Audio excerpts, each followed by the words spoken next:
نحمده ونستعينه ونستغفره ونؤمن به ونتوكل عليه ونعوذ بالله من شرور أنفسنا ومن سيئات أعمالنا من يهده الله فلا مضل له ومن يضلل فلا هادي له ونشهد أن لا إله إلا الله وحده لا شريك له ونشهد أن سيدنا ومولانا طبيبنا وطبيب قلوبنا ملجأنا ومأوانا محمدا عبده ورسوله أما بعد فأعوذ بالله من الشيطان الرجيم بسم الله الرحمن الرحيم كل نفس بما كسبت رهينة إلا أصحاب اليمين في جنات يتساءلون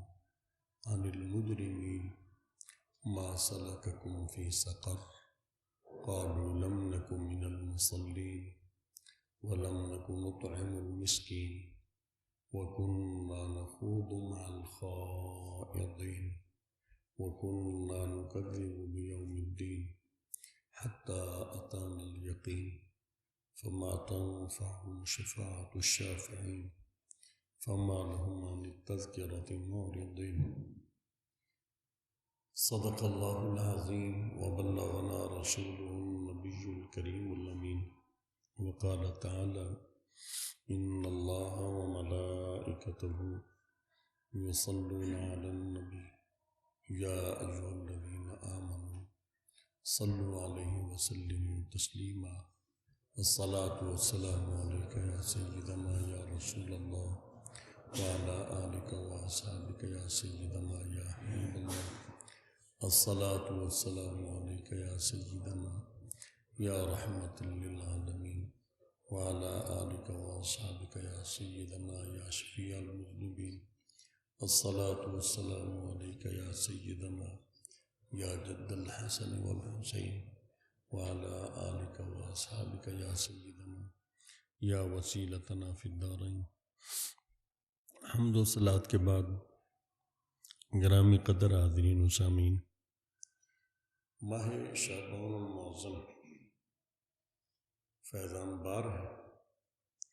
اس ماہ مکرم کی فضیلت اور اس کے اندر اللہ تعالیٰ کی طرف سے بٹنے والی رحمتیں اور اس میں کی جانے والی نیکیوں کے اجر و ثواب کے متعلق نبی اکرم صلی اللہ تعالیٰ علیہ وسلم نے بطور خاص ہماری توجہ دلائی، اور میں بیٹھا سوچ رہا تھا کہ ہمیں بہت ساری چیزیں جہان میں نظر نہیں آتی ہیں،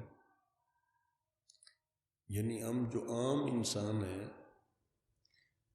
ہمارے لیے سارے دن اور ساری راتیں ایک جیسی ہوتی ہیں، یعنی ہم صرف اسے دیکھتے ہیں کہ سورج مشرق سے نکلا ہے، اور سردیوں میں اس کی تمازت کم ہوتی ہے اور گرمیوں میں زیادہ ہوتی ہے، اور گرمیوں میں روشنی اس کی تھوڑی تیز ہوتی ہے، سردیوں میں ذرا لگتا ہے کہ وہ اس طرح کی گرمیوں جیسا جوبن نہیں ہے، اس طرح راتوں کا معاملہ۔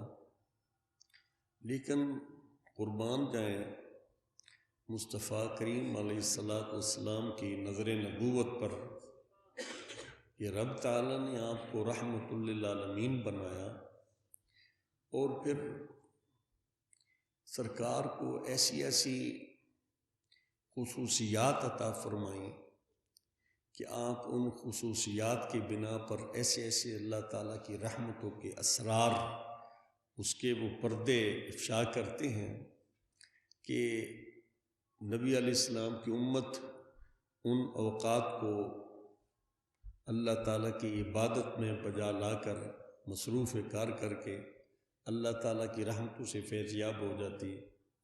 مثال کے طور پر آپ نے یہ جتنا مہینہ آج اس کی تقریباً 11 تاریخ ہے، اس کے اندر رات کو کوئی خاص چیز دیکھی ہو، قطعی طور پر ہمیں نظر نہیں آتی، لیکن حضرت سیدنا شہنشاہ ولایت باب مدینۃ العلم جناب علی المرتضیٰ رضی اللہ تعالیٰ عنہ روایت فرماتے ہیں، مشکوٰۃ شریف میں حدیث ہے، سب کے کہتے ہیں کہ نبی اکرم صلی اللہ تعالیٰ علیہ وسلم نے ارشاد فرمایا، اذا كانت لیلۃ النصف من شعبان فقوموا لیلها وصوموا یومها۔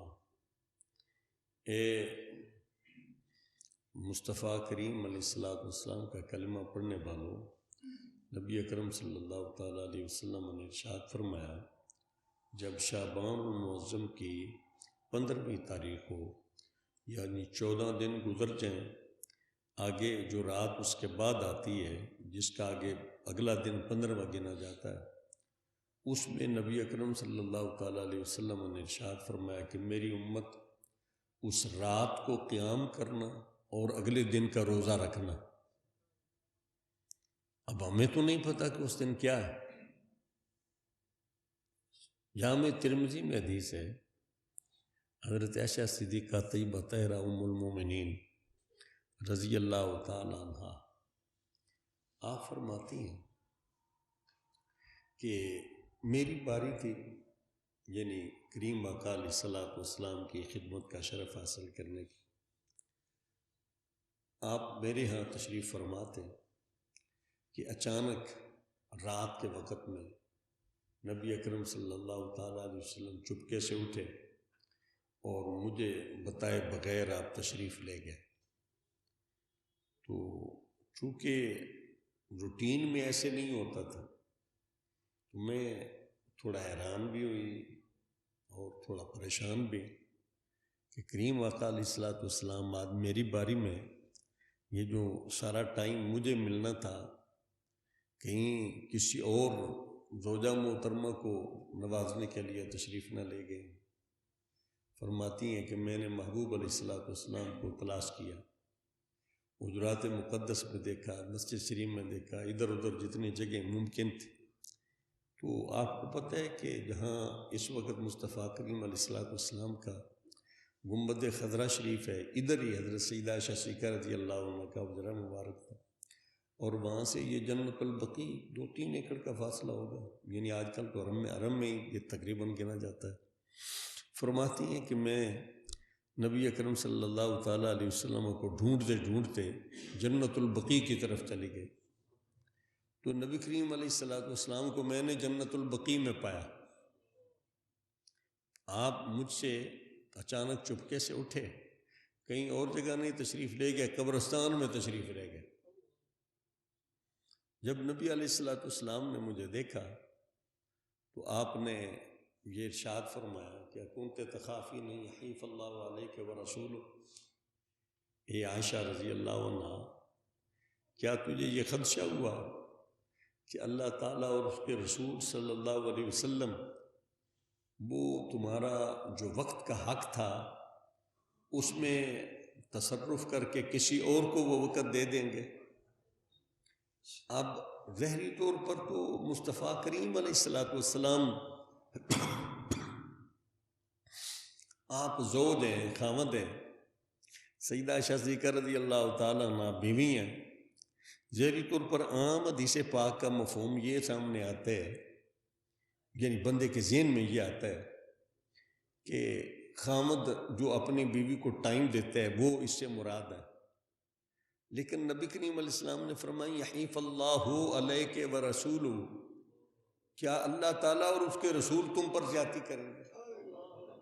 اس کا مطلب ہے کہ مصطفیٰ کریم علیہ الصلوۃ والسلام کی صحبت میں، حضور کے قرب میں، حضور کے اصحاب کو اور ازواج کو وہ انوار حاصل ہوتے تھے گویا کہ رب تعالیٰ کا قرب انہیں میسر ہوتا ہے۔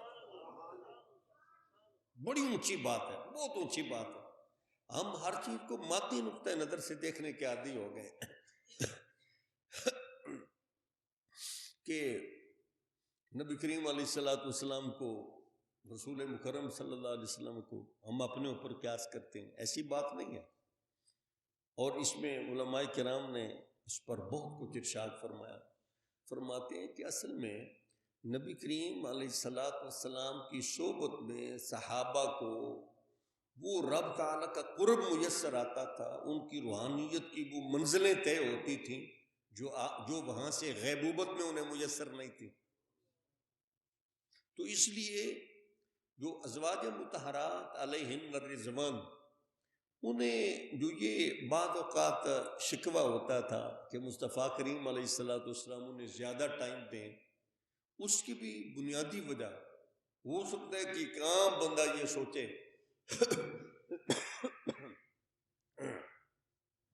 کہ جس طرح دنیا میں ایک انسان کی ایک سے زیادہ بیویاں ہوں تو ان کا آپس میں جو تعلق ہوتا ہے وہ سوتن کا تعلق ہوتا ہے، اور اس میں ایک خاص قسم کی ان کے اندر وہ کلیش کی یا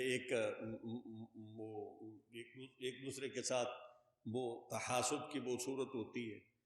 نبی کریم علیہ السلام کے صحابہ اور حضور کے ازواج مطہرات اور آپ کے اہل بیت، اللہ تعالیٰ نے محبوب علیہ السلام کی صحبت کے نور سے ان کے ظاہر و باطن کو پاک فرما دیا تھا، وہاں پر ایسی چیزیں نہیں تھیں۔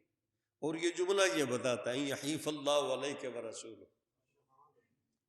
تو آپ نے عرض کیا رسول اللہ صلی اللہ علیہ وسلم میرے دل میں کچھ ایسے خیالات آ گئے تھے، اس لیے یہ حضور کی محبت میں کھچی آپ کی طرف چلی آئی۔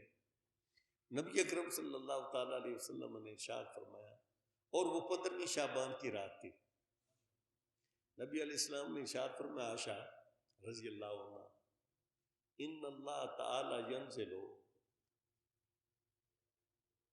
لیلۃ النصف من شعبان فی هذه اللیلہ الی السماء الدنیا۔ اے عائشہ رضی اللہ عنہ، آج کی رات، یہ جو 14 اور 15 شعبان کی درمیانی شب ہے، اس رات میں اللہ تعالیٰ بطور خاص آسمان دنیا کی طرف نزول جلال فرماتا ہے۔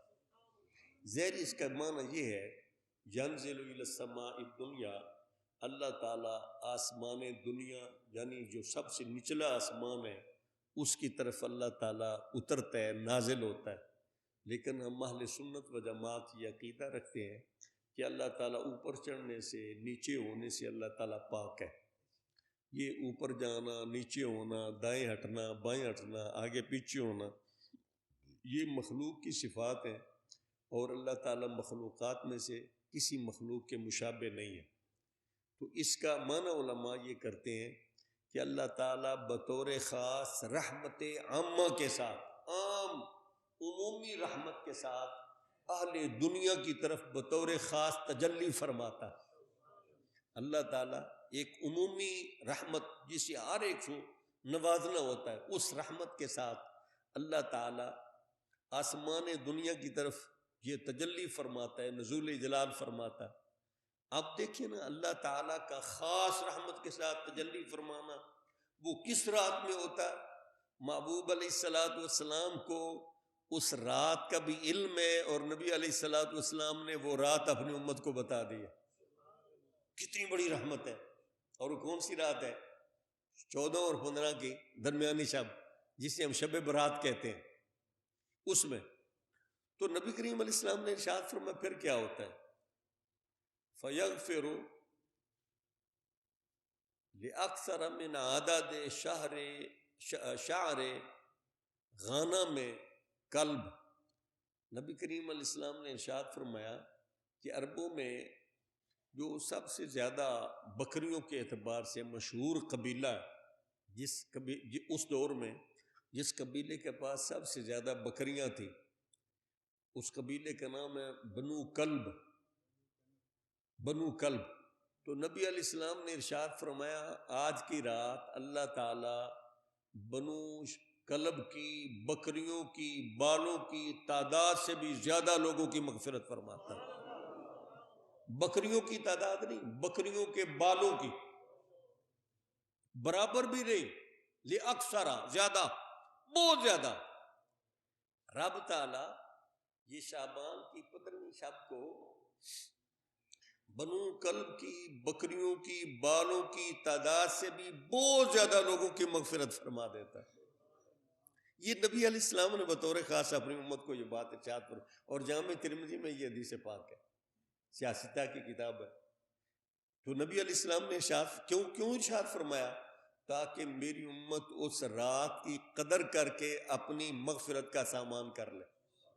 نبی علیہ السلام نے بطور خاص اپنی امت کو تب بتایا ہے تاکہ سرکار کی امت اس رات کی قدر کر کے اللہ تعالیٰ کی عبادت کر کے اپنی مغفرت کا سامان کر لے۔ دوسری روایت میں یوں بھی ہے، ویسے تو یہاں پر کافی ساری روایات ہیں، ایک بطور خاص یہ حدیث سنا کے پھر تھوڑا آگے دیگر موضوع کی طرف بھی جانا چاہتا ہوں۔ نبی کریم علیہ السلام نے ارشاد فرمایا کہ رب تعالیٰ، یہ غالباً سنن بہقی میں ہے، مشکوٰۃ شریف میں بھی یہ حدیث پاک موجود ہے، نبی کریم علیہ السلام نے ارشاد فرمایا کہ رب تعالیٰ 14 اور 15 شعبان کی درمیانی شب کو لوگوں کی مغفرت فرماتا ہے، بہت زیادہ لوگوں کی مغفرت فرماتا ہے، سوائے مشرک کے، الا لمشرک او مشاحن، سوائے مشرک کے اور سوائے کینہ پرور کے، جو ایک دوسرے سے بھائی ناراض ہوتے ہیں، مسلمان ناراض ہوتے ہیں، انسان ناراض ہوتے ہیں، ایک دوسرے کے متعلق کینہ رکھتے ہیں، ان کی مغفرت نہیں ہوتی، بقیہ سب کی مغفرت ہو جاتی۔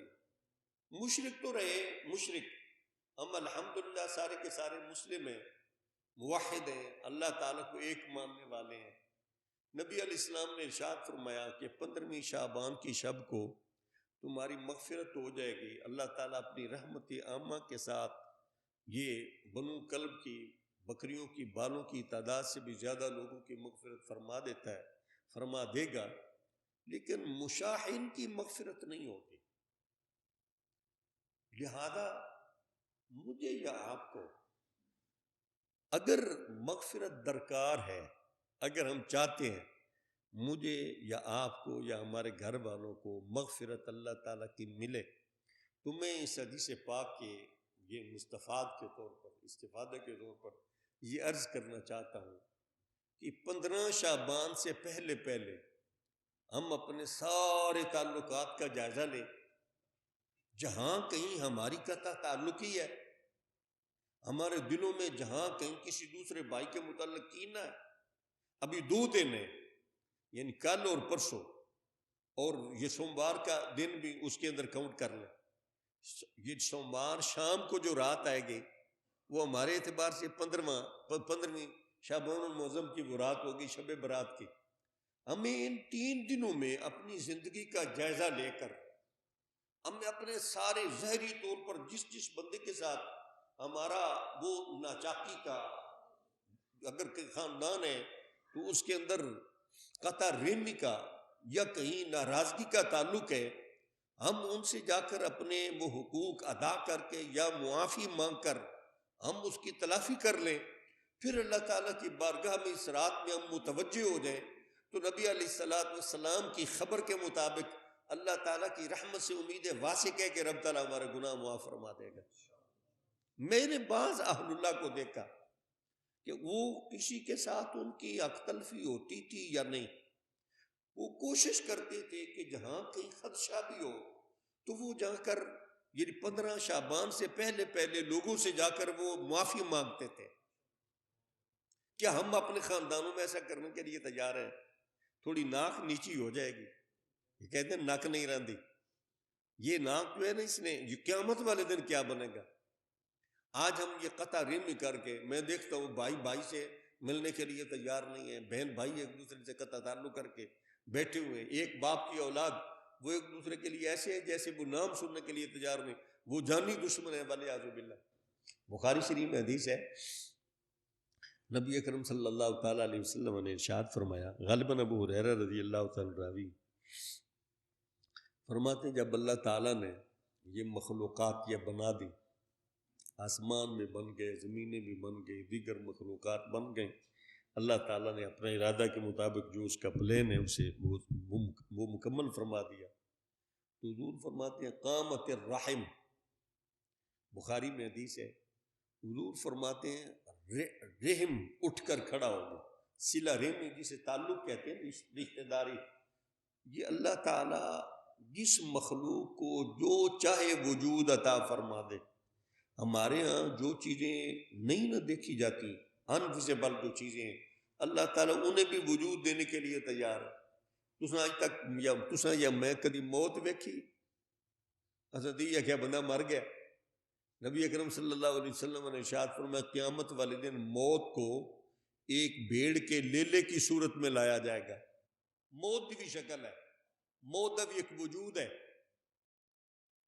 اور اسے جب لوگ جنتی جنت میں چلے جائیں گے، جہنمی جہنم میں چلے جائیں گے، اس موت کو وہاں پر ذبح کر دیا جائے گا کہ اب کے بعد نہ جنتیوں نے جنت میں مرنا ہے، نہ جہنمیوں نے جہنم میں مرنا.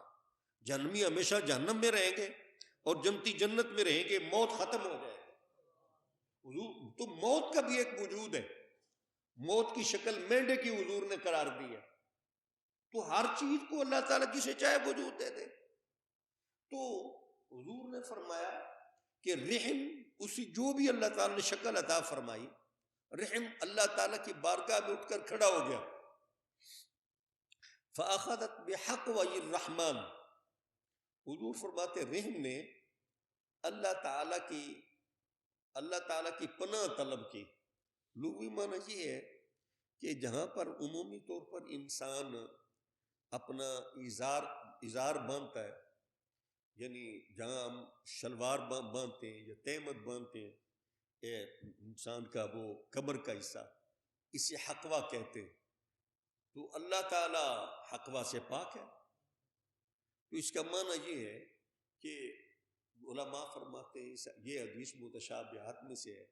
اس کا معنی یہ ہے کہ رحم نے اللہ تعالیٰ سے پناہ مانگی، کہا کہ یا اللہ تو نے مجھے پیدا تو کر دیا، میں دنیا میں جاؤں گا، لوگ مجھے قطع کریں گے، تو یا اللہ یہ میری حق تلفی ہوگی، تو مجھے کوئی اس کے متعلق مجھ سے وعدہ فرما اپنی رحمت سے کہ جو میرے حق ادا نہیں کرے گا اس کی سزا کیا ہوگی، جو میرے حقوق ادا کرے گا ان کی جزا کیا ہوگی. تو رب تعالیٰ نے رحم سے ارشاد فرمایا الا ترضین ان اصل من وصلک واقطع من قطعک. اے رحم کیا تو اس بات سے راضی نہیں کہ جو تجھے جوڑے میں اللہ اسے جوڑوں، جو تجھے قطع کرے میں اسے قطع کر دوں. تو رحم نے کہا یا اللہ میں اس بات سے راضی ہوں. تو یہ جو ہماری رشتہ داریاں ہیں نا، ان کے متعلق قیامت والے دن پوچھا جائے گا. رب تعالیٰ نے اگر یہ کسی بھائی سے پوچھ لیا کہ میں نے تجھے ایک باپ کے پانی سے اور ایک ماں کے بطن سے پیدا کیا، تو تو نے اپنے بھائی سے قطع تعلقی کیوں کی؟ کیا ہم یہ کہہ سکیں گے کہ یا اللہ میری بیوی نے کہا تھا؟ کیا ہم اللہ تعالیٰ کو یہ اس بات کا جواب دے کر ہم بری ذمہ ہو جائیں گے کہ یا اللہ میں اپنے بھائی کے گھر میں گیا تھا، اس کی بھائی کی بیوی نے مجھے کھانا دیا تھا، وہ برتن اچھے نہیں تھے، بوٹی اس میں نہیں تھی. یہ جڑی بوٹی کی گل پہ کرنا، میں بالکل بہت رچ فیملیوں سے میں نے یہ جملے سنے. انسان اتنا لالچی ہے کہ چند ایک لقموں کی وجہ سے اپنے بھائی سے قطع تعلق کر لیتا. کیا جواب دیں گے قیامت والے دن؟ اور اس رات میں سارے لوگوں کی مغفرت ہو جائے اور تو نوافل پڑھتا رہے اور رب تعالیٰ کہے کہ میں نے کینہ پرور کی مغفرت نہیں کرنی، تو کون تجھے چھڑا لے گا؟ یہ قیمتی ایام ہے، زندگی کی انتہائی قیمتی، اور کوئی پتہ نہیں بیماریاں اتنی ہیں کس وقت ہماری یہ روح ہمارے جسم کا یہ ساتھ چھوڑ جائے.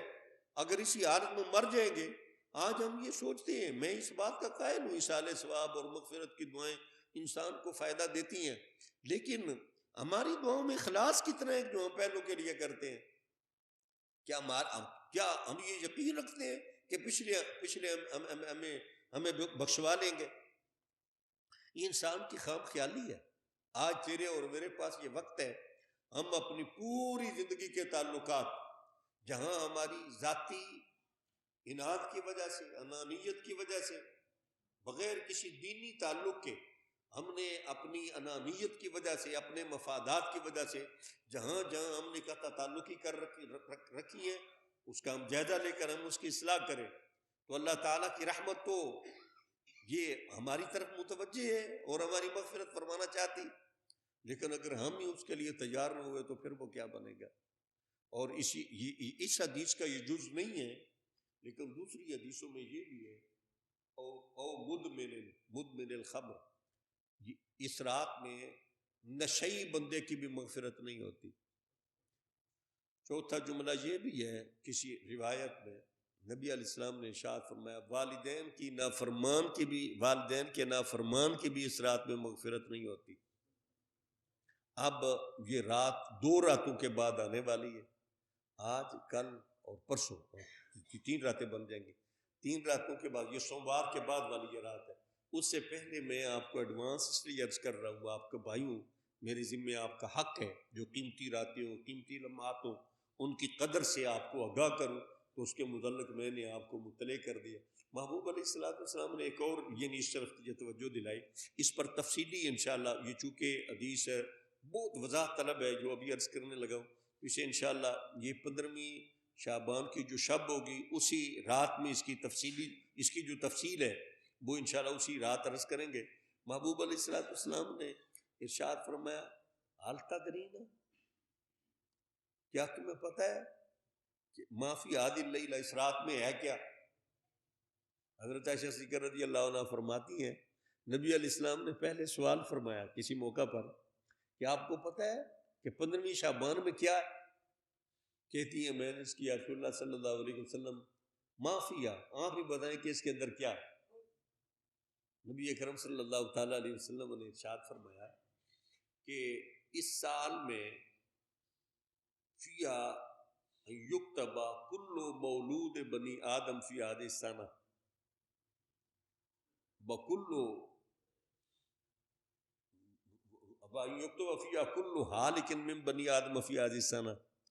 نبی علیہ السلام نے ارشاد فرمایا کہ اس رات میں یہ لکھ دیا جاتا ہے جتنے بچے اس رات میں پیدا ہونے ہوتے ہیں، اس سال میں پیدا ہونے ہوتے ہیں، وہ سارے کے سارے اس سال میں لکھ دیے جاتے ہیں۔ جتنے لوگوں کو نے سال کے اندر فوت ہونا ہوتا وہ سارے کا سارا بھی اسی رات میں لکھ دیا جاتا ہے۔ وفیہ ترفع اعمالہم، اور اس رات میں لوگوں کے اعمال اللہ تعالیٰ کی بارگاہ کی طرف بلند ہوتے ہیں۔ وفیہ تنزل ارزاقہم، اور اس رات میں لوگوں کے رزق نازل ہوتے ہیں۔ نبی علیہ السلام اس مہینے میں روزے زیادہ رکھتے تھے نا، تو پوچھا گیا یا رسول اللہ صلی اللہ علیہ وسلم کیوں رکھتے ہیں؟ آپ نے ارشاد فرمایا کہ اس مہینے میں بطور خاص وہ رات اور یہ مہینہ بطور عموم کیا آپ نے فرمایا، اس میں انسانوں کے اعمال اللہ تعالیٰ کی بارگاہ میں پیش ہوتے ہیں، تو میں مصطفیٰ کریم علیہ السلام پسند کرتا ہوں جب میرے اعمال اللہ تعالیٰ کی بارگاہ میں پیش کیے جائیں تو اس وقت میں روزے کی حالت میں رہوں۔ تو یہ اس لیے عرض کر رہا ہوں کہ آپ نے ان دنوں کی قدر کرنی ہے، اور اس میں حتی الامکان آپ نے اعمال صالحہ بجا لانے، اور سوموار کی جو رات ہوگی اس میں ہم بھی اجتماعی طور پر یہاں نماز عشاء سے لے کر تقریباً نصف شب تک یا جتنی دیر تک اللہ تعالیٰ نے چاہا وہ مل کر اجتماعی طور پر یہ عبادت کریں گے، اس میں قرآن کریم کی تلاوت کریں گے بھی، سنیں گے بھی، وہ اپنا نعت بھی ہوگی جتنی اللہ تعالیٰ چاہے گا، اور کچھ بعض و نصیحت بھی ہوگی، اور آخر میں مل کر اجتماعی دعا بھی کریں گے، اور صلاۃ التوبہ اور قضا نمازیں اور نفلی نماز اور دیگر اذکار اور دیگر ترغیبات جو اللہ تعالیٰ چاہے گا وہ انشاءاللہ وہ عرض کریں گے۔ اور اس کے بعد اگلے دن کا جو روزہ ہے، کیونکہ رات لمبی ہے، ساری رات ہم قیام شاید یعنی یہاں پر وہ شب بیداری نہ کر سکیں، آپ نے اپنے اپنے طور پر جن بندوں کو کوئی عارضہ نہیں ہے، ایسی بیماری بھی نہیں اور وہ روزہ افورڈ کر سکتے ہیں، انہیں چاہیے کہ اگلے دن کا روزہ رکھیں، جیسا کہ سیدنا علی المرتضیٰ رضی اللہ تعالیٰ کی حدیث پاک کے حوالے سے، کی روایت کے حوالے سے میں نے عرض کیا۔ اور دوسری بات، وہ گزشتہ جمعۃ المبارک پر وہ میں نے نماز کے حوالے سے یہ بات عرض کی تھی، اور اسی مضمون کو تھوڑا آگے بھی لے جانا چاہتا ہوں کہ جو اعمال صالحہ ہم کرتے ہیں، علماء آپ کو ترغیب دیتے ہیں، کتابیں آپ دین کی پڑھتے ہیں، اس کے اندر بھی کبھی نماز کا وہ آپ کو سبق دیا جاتا ہے، کبھی آپ کو صدقے کا، کبھی آپ کو روزے کا، اور کبھی دیگر اعمال صالحہ کا۔ تو ظاہری طور پر تو یوں لگتا ہے کہ یہ یعنی اعمال کرنے کے بعد ہمیں تو کوئی ظاہری طور پر کوئی خاص چیز ہمیں میسر نہیں آئی. نماز پڑھے، نماز پڑھ کے بندہ اسی طرح جس طرح آیا تھا وہ خالی جیب ظاہری طور پر وہ واپس چلا گیا. اس اسلام کے اندر ایک جو عقیدہ ہے نا آخرت کا، یہ ایک ایسا امتیاز ہے جو غیر مسلم سے مسلمان کو ممتاز کر دیتا ہے. اسلام یہ کہتے ہیں کہ انسان جتنے بھی اعمال کرتا ہے قیامت والے دن ان پوری زندگی کا حساب بھی لیا جائے گا. پھر اعمال کو تول کر پھر انسان کو اس کے اعمال کی جزا یا سزا دی جائے گی. یہ ہم نے یہ باہر بھی یہ حدیث پاک لکھی ہے، یہ سامنے نا رائٹ طرف، یہ اگر آپ دیکھیں تو بڑی خوبصورت حدیث ہے. حضرت ابو مالک اشعری رضی اللہ تعالیٰ نے حدیث کے راوی ہیں اور پورا وہاں پر ریفرنس میں موجود ہے. امام مسلم علیہ الرحمٰ نے اپنی جامع میں اسے نقل فرمایا. نبی اکرم صلی اللہ تعالیٰ علیہ وسلم نے ارشاد فرمایا الحمدللہ تملأ المیزان. بندہ جب الحمدللہ کہتا، ایک بار الحمدللہ کہتا، تو اس پر اللہ تعالیٰ اتنا ثواب عطا فرماتا ہے کہ قیامت والے دن جو میزان ہوگا نا اللہ تعالیٰ کا ترازو، ترکڑی، وہ ترکڑ ایک بار الحمدللہ کہنے سے بھر جائے گا. میں تھوڑا سا الحمدللہ اور سبحان کے متعلق کچھ یہ وضاحت کروں گا. اور وہ پتہ ہے ترازو کتنا ہے؟ ترازو کتنا ہے؟ میزان کیا ہے؟ حدیث پاک میں آتا ہے کسی میں کہ قدر ما بین السماء والارض، جتنے سارے آسمان ہیں، ساتوں آسمان اور ساتوں زمینیں، وہ اس کے ایک پلڑے میں آ جائیں گے. اتنا وہ بڑا وہ ترازو ہے کہ ساتوں آسمان اور ساتوں زمینیں اس کے ایک پلڑے میں آ جائیں گی. بعض روایات میں ہے کہ حضرت داؤد علیہ السلام نے اللہ تعالیٰ کی بارگاہ میں عرض کی کہ یا اللہ وہ مجھے وہ ترازو دکھا تو صحیح، وہ ترازو کیسا ہے؟ تو جب انہوں نے ترازو دیکھا اتنا بڑا ترازو تھا، اس کی ہیبت کی وجہ سے حضرت داؤد علیہ السلام بے ہوش ہو گئے. اتنا بڑا وہ ترازو ہے. تو اسے حضرت داؤد علیہ السلام اللہ تعالیٰ کی بارگاہ میں عرض کرتے ہیں کہ یا اللہ اتنا بڑا ترازو ہے، یہ بھرے گا کون؟ رب تعالیٰ ارشاد فرمائے گا، رب تعالیٰ نے انہیں ارشاد فرمایا کہ داؤد علیہ السلام جب میں کسی بندے کے عمل سے راضی ہو جاؤں تو میں اس کے چھوٹے سے عمل سے بھی اتنے بڑے ترازو کو بھر دوں گا. حضور نے فرمایا وہ چھوٹا عمل کیا؟ ویسے تو بخاری شریف کی آخری حدیث ہے نا، حضور فرماتے ہیں کلمتان حبیبتان الی الرحمن خفیفتان علی اللسان ثقیلتان فی المیزان سبحان اللہ و بحمدہ سبحان اللہ العظیم. نبی علیہ السلام نے ارشاد فرمایا دو کلمے ہیں جو اللہ تعالیٰ کو بڑے ہی پسند ہے. دو کلمے ہیں اللہ تعالیٰ کو بڑے ہی پسند ہے. بولنے میں بہت ایزی ہیں، ہلکے ہیں، آسانی سے بندہ انہیں بول لیتا، تکلف نہیں کرنا پڑتا. لیکن قیامت والے دن جب ان کا وزن کیا جائے گا تو بہت بھاری نکلیں گے. حضور نے فرمایا وہ دو کلمے کیا ہیں؟ ایک ہے سبحان اللہ و بحمدہ اور دوسرا سبحان اللہ العظیم.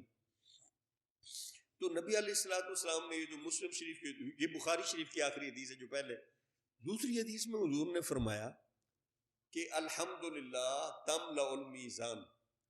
بندہ جب ایک بار الحمدللہ کہتا ہے تو اس سے وہ اللہ تعالیٰ کا میزان بھر جاتا. الحمدللہ. یہ حضور علیہ السلام کی جو امت کی جو تورات میں جو علامات لکھی ہیں، خصوصیات لکھی ہیں، وہاں پر یہ روایت میں نے پڑھا ہے کہ نبی کریم علیہ السلام کی امت کی جو اوصاف ہیں ان میں سے ایک صفت یہ ہے امت الحمادون یحمدون اللہ تعالی فی السراء والضراء. وہ جو نبی آخر الزمان صلی اللہ علیہ وسلم جناب محمد صلی اللہ علیہ وسلم ہوں گے، وہاں پر تورات میں یہ لکھا ہوا ہے کہ ان کی امت اللہ تعالیٰ کی کثرت کے ساتھ حمد کرنے والی ہوگی. مصطفیٰ کریم علیہ السلام کی امت کثرت کے ساتھ اللہ تعالیٰ کی حمد شکر ادا کرنے والی ہوگی. یحمدون اللہ تعالیٰ فی السراء والضراء. انہیں تکلیف آئے گی پھر بھی اللہ کی حمد کرے گی، انہیں اگر پریشانی آئے گی خوشی ہوگی پھر بھی وہ اللہ تعالیٰ کی حمد کرے گی۔ ایک حدیث پاک ہے نا، آپ نے سنا ہے کہ نبی کریم علیہ السلام نے ارشاد فرمایا کہ جب کسی بندے کا، کسی والدین کا ایک چھوٹا بچہ جب فوت ہو جاتا ہے تو فرشتے جب اس کی روح قبض کر کے اللہ تعالیٰ کی بارگاہ میں لے جاتے ہیں تو اللہ تعالیٰ پوچھتا ہے کہ میرے فرشتوں، تم نے میرے بندے کے جگر کا ٹکڑا تم نے وہ کاٹا، اس کی روح کو تم نے قبض کیا، تو اس میرے بندے نے کیا کہا؟ تو وہ فرشتے کہتے ہیں، حالانکہ اللہ تعالیٰ بہتر جانتا ہے، فرشتے کہتے ہیں کہ یا اللہ، اس تیرے بندے نے، تیری بندی نے، اس بچے کے والد اور والدہ نے کہا الحمدللہ۔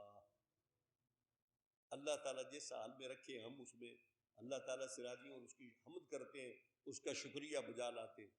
تو نبی کریم علیہ السلام فرماتے ہیں جب اللہ تعالیٰ فرشتوں سے ان اپنے بندوں کے متعلق یہ جملہ سنتا ہے کہ انہوں نے الحمدللہ کہا، تو رب تعالیٰ ارشاد فرماتا ہے کہ فرشتوں، جنت میں ایک محل بناؤ، جس بندے نے، جس میری بندی نے تکلیف ملنے پر، بچہ فوت ہونے پر الحمدللہ کا، ایک اس کے لیے محل بناؤ اور اس محل پر لکھ دو بیت الحمد، یہ حمد کے بدلے میں ملنے والا گھر ہے۔ یہ اس امت کا اعزاز ہے کہ ہر حال میں انسان اللہ تعالیٰ کا شکر کرے، نہ جنہیں شکری چھوڑ دے۔ تو حضور نے فرمایا الحمدللہ تملأ المیزان، کہ الحمدللہ کہنے سے اللہ تعالیٰ کا وہ ترازو بھر جاتا ہے۔ وسبحان اللہ تملأ ما بین السماء والارض، حضور نے فرمایا جب بندہ سبحان اللہ کہتا ہے تو اللہ تعالیٰ اتنا ثواب عطا فرماتا ہے کہ زمین و آسمانوں میں جتنی درمیان میں خلا میں جگہ ہے وہ ساری کی ساری اس ثواب سے بھر جاتی ہے۔ یہ بتانا چاہتا ہوں کہ اعمال ظاہری طور پر یہ لگتا ہے کہ یار مسیحی نماز پڑھی لبیا تو کچھ نہیں، قرآن پڑھے لبیا تو کچھ نہیں، کتنا کچھ ملے گا ہم اس کا تصور نہیں کر سکتے۔ پھر نبی کریم علیہ السلام نے ارشاد فرمایا الصلاۃ نور، یہ جو تم نمازیں پڑھتے ہو نا، یہ نماز تو نور ہے۔ اب تو یہ نور ہمیں نظر آتا ہے، روشنی ہے سورج کی وجہ سے، رات کو ہم یہ لائٹیں جلا لیتے ہیں، لیکن قیامت والے دن جب رب تعالیٰ اس روشنی کے منبع سورج کو بے نور کر دے گا اور وہ بال سے باریک اور تلوار سے تیز 500 سال کی مسافت کا جہنم کا پل ہوگا جسے پل صراط کہتے ہیں، اس پر سے جب گزرنا ہوگا تو روشنی نہیں ہوگی۔ حضور نے فرمایا میرے غلاموں، دنیا میں نمازیں پڑھ لو، قیامت والے دن سورج سے زیادہ یہ روشنی بن جائے گی، سورج سے زیادہ یہ تیری نماز روشنی میں کنورٹ ہو جائے گی۔ تو اس لیے نمازیں اس لیے پڑھنی ہے کہ یہاں اسی طرح آگے نبی کریم علیہ السلام نے ارشاد فرمایا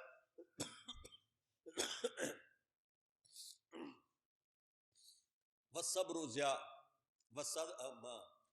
جو اپنا صبر کرنا ہے یہ روشنی ہے، وَالصَّدَقَةُ برہان، صدقہ کرنا یہ برہان اور دلیل رہنما ہوگا، اور جو صبر ہے یہ ضیاء بن جائے گا۔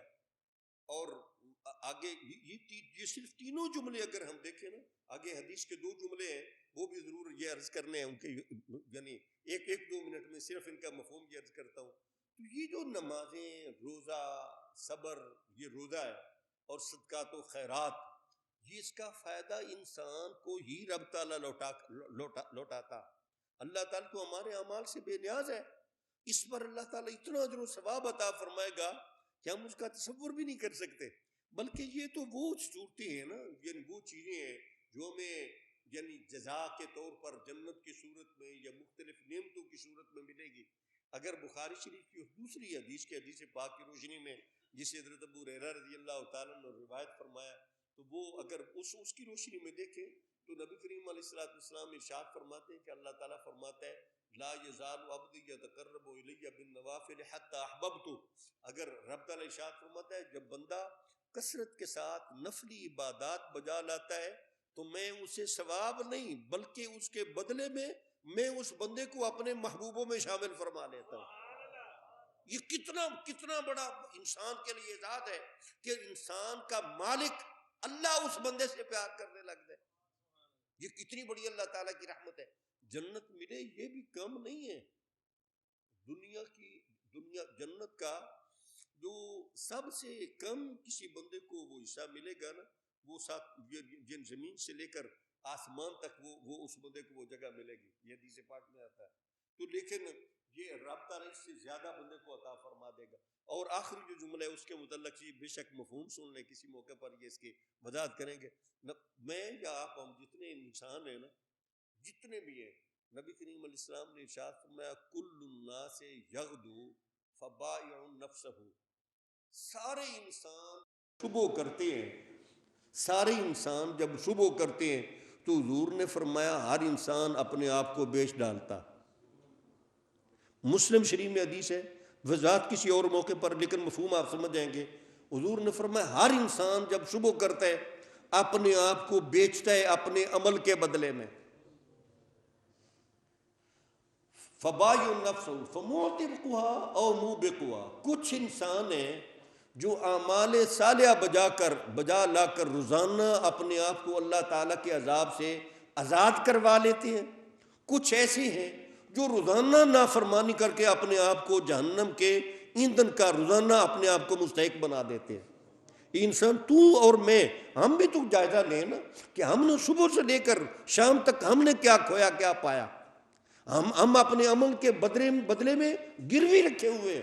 قرآن میں آتا ہے یہ کل نفس بما کسبت رہینہ، ہر انسان اپنے عمل کے بدلے میں گروی رکھا ہوا ہے. الا اصحاب الیمین، سوائے دائیں ہاتھ والوں کے. فی جنات یتساءلون، وہ جو لوگ دنیا میں اپنے آپ کو نافرمانیاں کر کے جہنم کا ایندھن بناتے ہیں، جو لوگ جنت میں ہوں گے دائیں ہاتھ والے، اللہ تعالیٰ ان کے سامنے سے حجابات دور فرما دے گا. وہ جنت میں بیٹھے بیٹھے وہ جہنم والوں کو دیکھیں گے. وہ پوچھیں گے یار ایک ہی محلے میں رہتے تھے. مثال کے طور پر یہ اللہ تعالیٰ سارے مارٹون والے لوگوں کو، ہم جتنے گرد و پیش والے، اللہ تعالیٰ کہ ہم سب کی مغفرت فرمائے. لیکن سمجھانے کے لیے یہ بات کر رہا ہوں کہ وہ ایک دوسرے سے کہیں گے یار اکٹھے ہی رہندے سی ماڈل ٹاؤن، اکٹھے ہی رہندے سی اگو کی، اکٹھے ہی رہندے سی فلانے پنڈ، اکٹھے رہتے تھے. قالوا ما سلککم فی سقر، یار تم جہنم میں کیسے آ گئے؟ اللہ تعالیٰ وہ سارے حجابات دور فرمائے گا اور وہاں پر اس کی آوازیں اللہ تعالیٰ پہنچا دے گا. جہنمی لوگ جہنم میں رہ کر جنت والوں کی آوازیں سنیں گے اور ان کی پکچر بھی دیکھیں گے، اور جنت والے وہ ان کو دیکھ رہے ہوں گے اور ان کی آواز بھی سن رہے ہوں گے. قرآن میں آتا ہے کہ وہ کہیں گے قالوا لم نک من المصلین، یار ہم دنیا میں نمازیں نہیں پڑھتے تھے اس لیے ہم ادھر آ گئے. اللہ تعالیٰ عمل کی توفیق عطا فرمائے. وما علینا الا البلاغ. سنتے ہیں ادا فرمانا.